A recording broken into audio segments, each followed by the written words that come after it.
We'll guide you through how to add or remove exclusions for Microsoft Defender on Windows 11. If you find this useful, then consider subscribing and liking the video.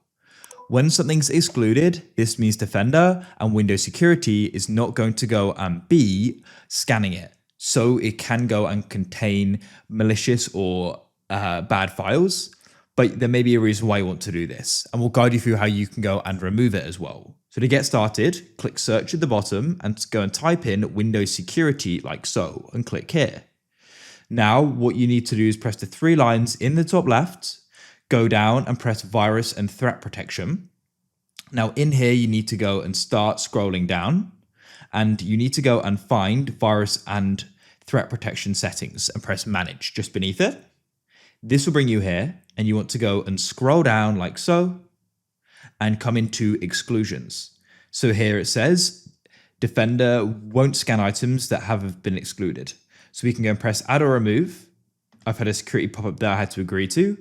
Now what we're going to do here is go and press add an exclusion and you could choose file, folder, file type, or process. Let's go and say I selected a file. I could find one of my documents. I could go and select this here, for example, and press open. That's now going to be added to the excluded list. So it's not going to go and be scanned. So that's it. If you want to remove it, you go and click on it and you press remove in the bottom right like so. And that's it. It's now been removed from the exclusion.